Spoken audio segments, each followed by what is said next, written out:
हज़रत अबू हुरैरा रदी अल्लाह ताला अन्हु खां रिवायत आहे त मूं सन 7 हिजरी में इस्लाम आंदो, पर मुंहिंजी माउ उम्मेह बिन्त सबीह मुसलमान न थी। आऊं खेसि इस्लाम जी दावत ॾींदो हुअसि, वॾा वस कयमि, कई हीला हलायमि, पर अम्मा साइण ईमान न आंदो। पर वेतर कुफुर में वधी वई।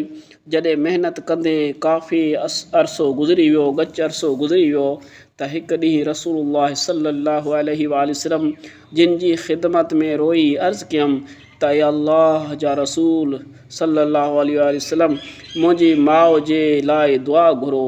त असां हुज़ूर सल्लल्लाहु अलैहि वसल्लम जिन दुआ घुरी। दुआ जा लफ़्ज़ ही आहिनि, ऐं अल्लाह अबू हुरैरा रदी अल्लाह ताला अन्हु जी माउ यानी वालदा खे हिदायत ॾे। उहा दुआ ॿुधी ऐं ख़ुशीअ में घर हलियसि। दर जे ॿाहिरां पहुतसि त मुंहिंजे पेरनि जो खड़को यानी आवाज़ु ॿुधी करे मुंहिंजी वालिदा अंदरां चयो त अबा बीह जांइ। मूं पाणी जो खड़को यानी पाणी जो आवाज़ु ॿुधो। अॻ में गुसल करे पाक कपिड़ा पाए पोइ दर खोलियाई।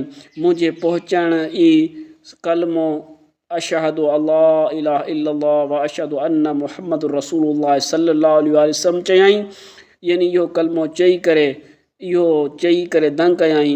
इहो ॿुधी मुंहिंजी दिलि में हज़ारे ख़ुशियूं थियूं ऐं मोटी वञी रसूलुल्लाह सल्लल्लाहु अलैहि वसल्लम खे सॼो अहवालु ॿुधायमि त रसूलुल्लाह सल्लल्लाहु अलैहि वसल्लम ब अल्लाह ताला जी तारीफ़ करणु लॻा।